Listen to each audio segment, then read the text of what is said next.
Hello, and today we will be going through the KYSTATS, the Kentucky Center for Statistics website, and just highlighting some valuable tools that you can utilize and resources that you can utilize within your own schools, with students, with parents, and just for your own knowledge and to even help make decisions on a school-wide basis or a district-wide basis with some of the data that's available to you.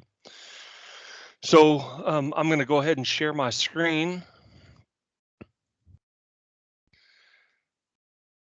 In order to get to the KYSTATS website, you are going to type in KYSTATS. It's KYSTATS.ky.gov, and that will take you to their main homepage.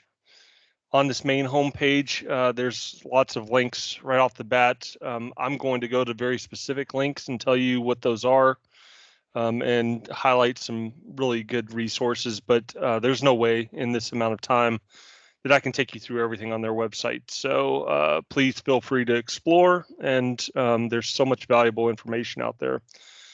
So the first tool I'm going to point to is the Career Explorer tool. It's on the top set of links right here.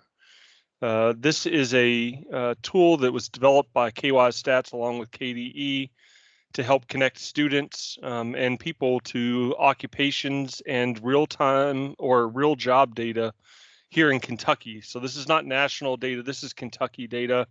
It shows wages for Kentucky, it shows job openings for Kentucky, and it also breaks it down by each region of Kentucky, so that if you're in a particular part of the state, you'll get data for that part of the state. So most people are going to start right here on the expected knowledge, skills, and abilities, and they're going to go in and rate themselves on various items here, which would then connect them after they've done that to jobs in Kentucky. I didn't select anything at all, so it matched all the zeros, so I wasn't good at anything, to specific jobs and annual salaries, education level, and the demand. Keep in mind, like I said before, this is all Kentucky data.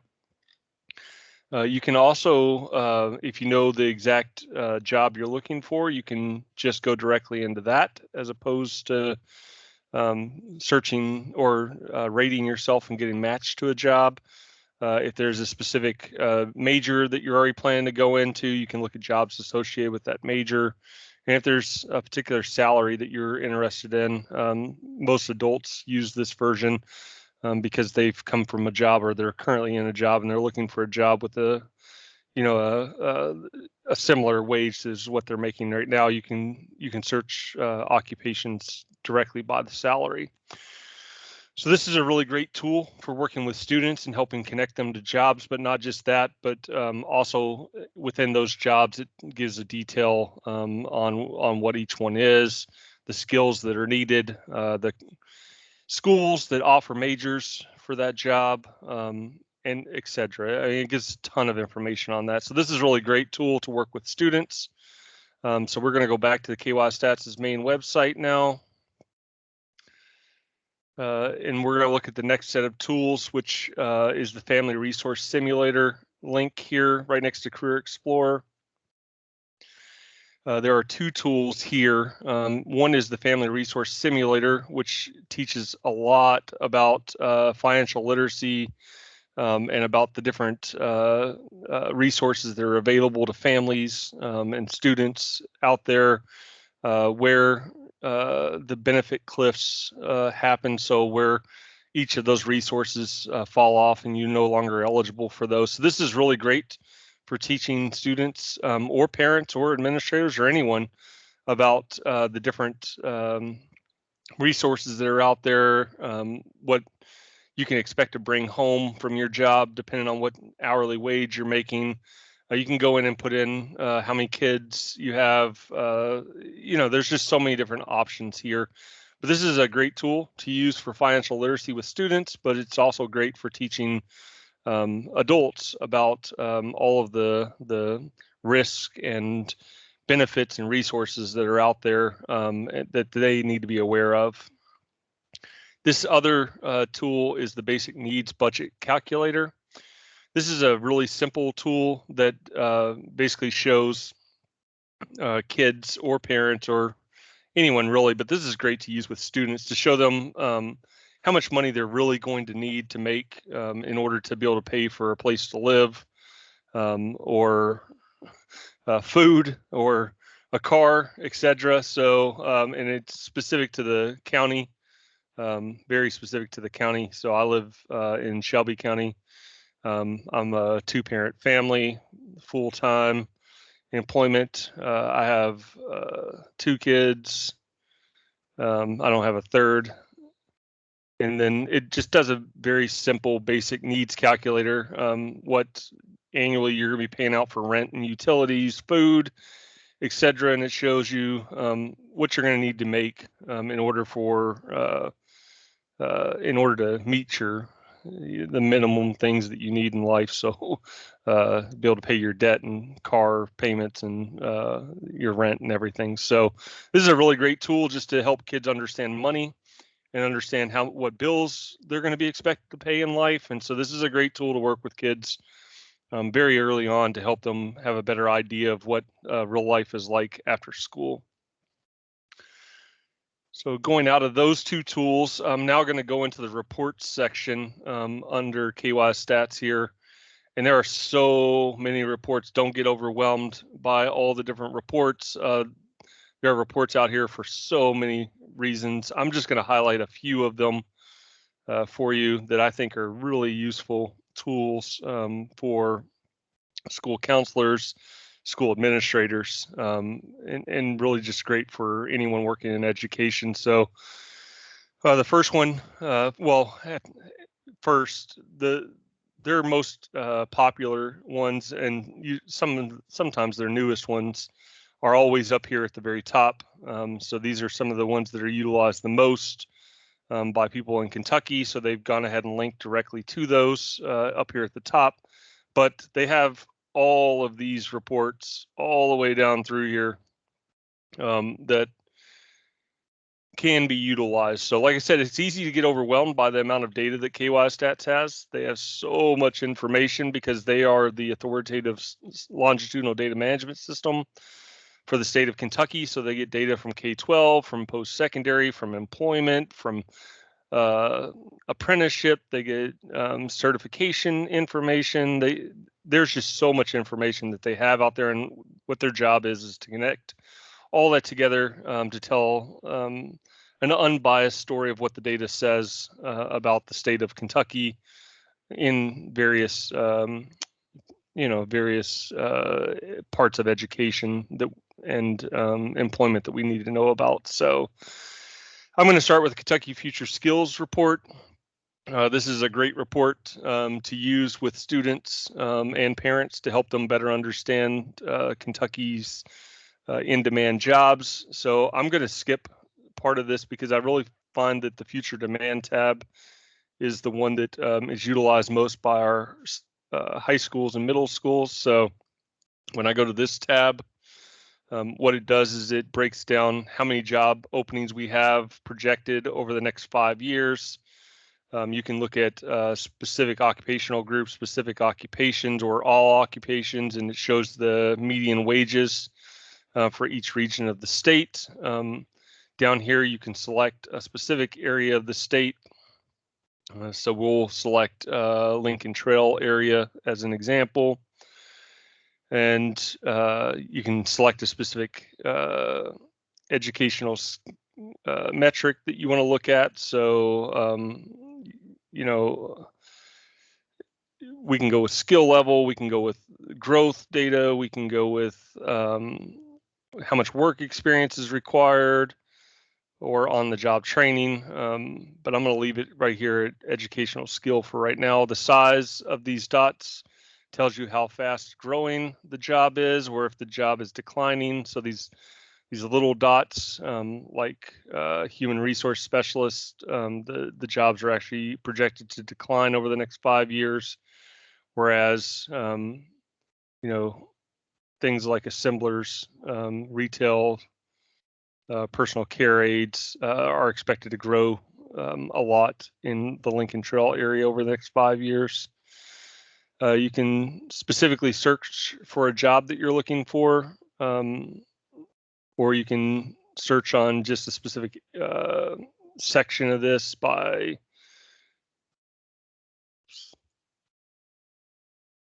zooming in. So let's say we only want really in-demand jobs that pay at least $40,000. We can, zoom right in on that. So these are the jobs that pay over 40,000 and are in demand in the Lincoln Trail area. And when you hover over each of these, it gives you a lot more information about each of those. So I'm not going to bore you to death on this one, but there's a ton of information on occupations and helping students see what jobs are actually in demand and how many jobs are going to be open in a particular area of the state throughout the year. So go back here to the reports section. The next section next report that we'll look at is the high school feedback report. This gives specific information on how well our high schools are doing on several metrics. So I'm going to let it load here. And then you can see right off the bat that the very first metric that it defaults to is college and career readiness, and it shows by school district what their current college and career readiness rates are. But there are so many different things that you can look at here. So FAFSA completion, keys earning, college going rates, usually one that a lot of people want to know. So when I change the drop down, it's going to then change the data here that we're looking at to show what the college going rate is for high school graduates in each of the school districts. Like I said, there's a lot of different metrics you can look at up here. You can compare your school to the state, or you can compare district to district or school to school to see how your school is doing compared to a school that's similar to you. And you can get some very high level metrics on the different things, such as where your students are going to school. But this is a really great report to utilize to look at a particular high school or a particular school district and see how well they're performing compared to all the others in the state.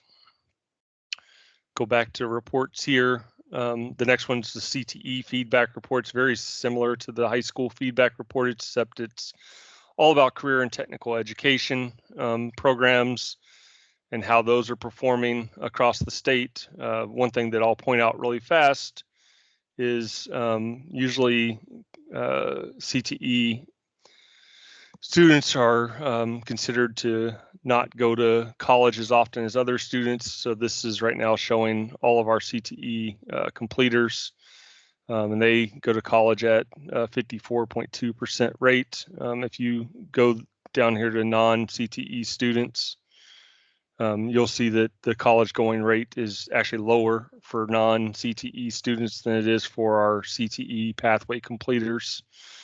So that's just a myth that's out there, but this report does a good job of showing you data related to that, and there's different levels here. So, a completer means that they finished 4 credits in a CTE pathway. Preparatory means they only did 3, and non-preparatory means that they didn't at least finish 3.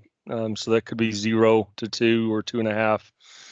But we also break down the different completers into those with industry certs, those without an industry cert, and those with or without work-based learning.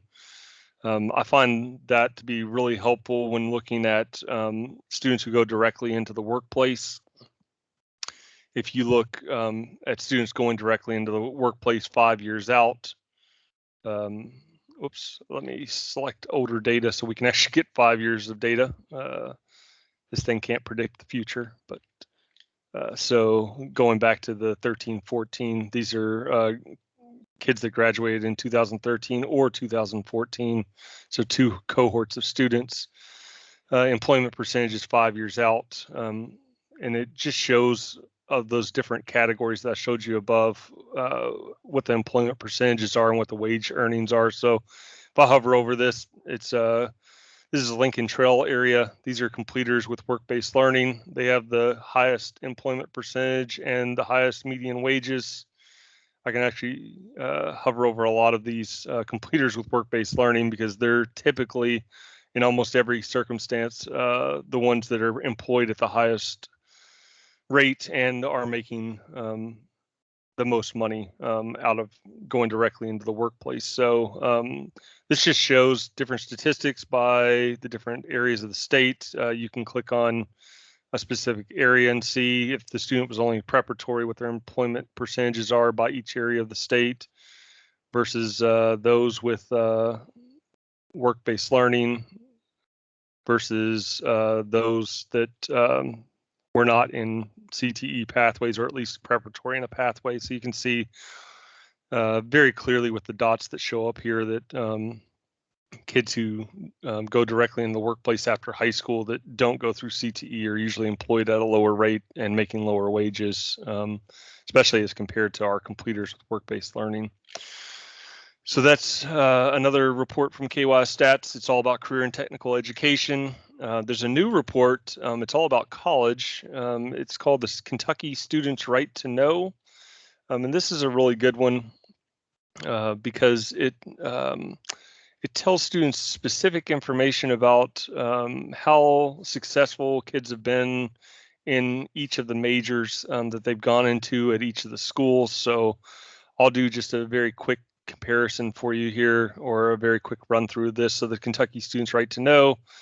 Let's do computer information science or computer engineering. How about that? So it tells you the jobs that this major is related to and the average annual openings. It goes down here and shows you the typical salaries for the different education levels. In this case, it's bachelor's degree only, and what they make early on, mid and late in their careers, as related to each of these jobs that are up here.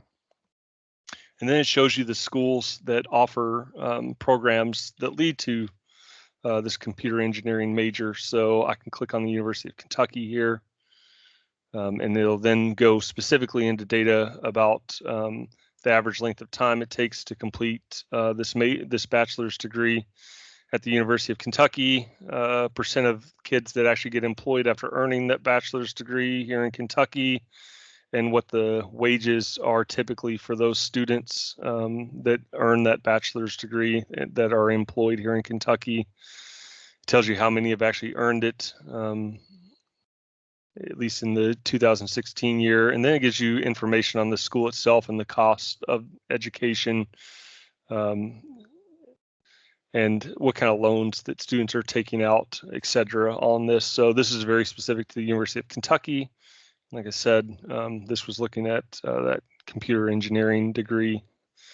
But you can do this with any program or any major. You can also go here and look at specific data on career and technical education and what happens to those students and apprenticeship. As you can see right here, kids that go into the workplace that go into apprenticeship are making after 3 years about $35,000 versus kids who don't go in apprenticeship, and what that looks like for their wages 3 years after high school. So just to highlight the fact that these apprenticeship programs are really working for students and are garnering some really high wages for students. So that's the Students' Right to Know. Another report that I like to use to talk with people about student outcomes.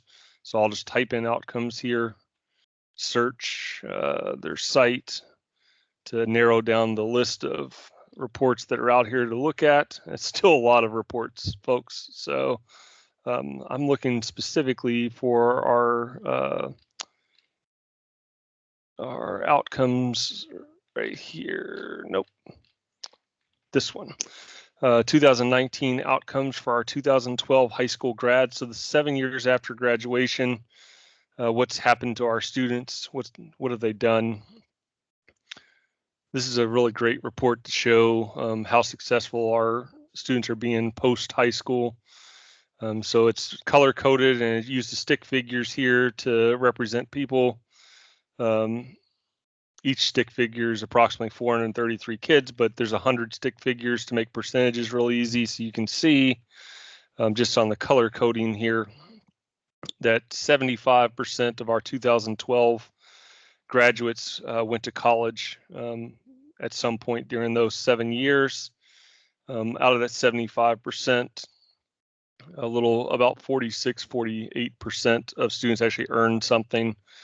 So this is rough to look at, but it's true data on our students. It actually gives median wages for the different levels of education. So you can see here that a bachelor's degree earning is only a little bit over $1,000 more than the associate's degree for our 2012 grads 7 years after high school. But you can see here that a lot of our kids, 75% of our kids actually go into post-secondary education. It's just the number of kids that are actually completing something that is, it's telling data that we've got some work to do in terms of helping students make it through to the finish line. So this is a really great report. It can be, narrowed down by specific race or ethnicity groups, by specific gender, pre-reduced lunch. What I can tell you is that when you turn some of these filters on, you'll see these percentages decrease. So free-reduced lunch students, they're a lower percentage of them actually complete something at the post-secondary level. And then male students is going to lower this even more. So you can see that depending on which of these demographic groups that you're looking at, it changes this chart here and lets you have specific information on that group. But our male free reduced lunch students, and particularly our African American students, are really struggling post high school. So this is a great report just to help you learn about this and see what's happening with our students after high school. The last report that I want to look at with you guys, and there's so many that I could have chosen to look at, but the one I find really interesting is this multi-state post-secondary report. So right here at the top, after it moved dummy. Here we go. There's so many reports on here, sorry. But this multi-state post-secondary report, we get information all the time that, just looking at Kentucky colleges and doesn't tell you as much as we need to know, especially for some of our counties that are on the border with other states. And so KYSTATS has an agreement with our surrounding states to get data on what's happening in their post-secondary institutions as well. And so this report takes into account not just Kentucky post-secondary schools, but schools in our neighboring states as well, of Ohio here, to give more information on that. But there's some really great information that tells you about what's happening to our students even more in detail, about how many of the kids are being at each level are actually finding employment, and where they're being employed. And you can see the majority of our kids stay in Kentucky after graduating from our institutions. So this is a really good report to dig into, to look at what's happening at the post-secondary level in greater detail. But what I think I'm trying to point out to everyone with all these different reports is that each of these reports give you a specific set of information, but when you look at all these reports together, it tells a story and gives you a holistic view of what's happening to our students, both in and out of high school, or in and out of K-12 institutions and after K-12 education, what's happening to our students. And it's great.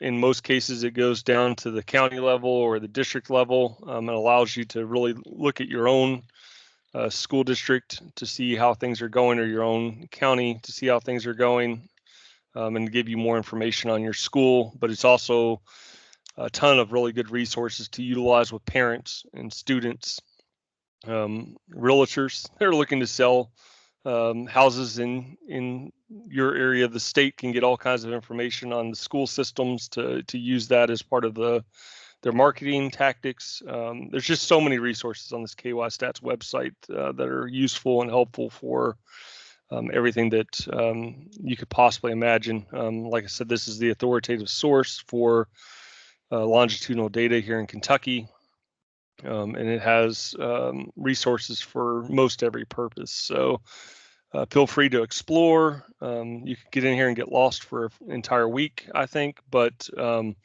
just if you're a data nerd like myself, but I also think that this is really helpful for helping us improve the state of education in Kentucky. Knowledge matters, and KYSTATS definitely gives us a ton of knowledge utilizing their site. So with that, I thank you for your time, and you guys have a wonderful rest of your day.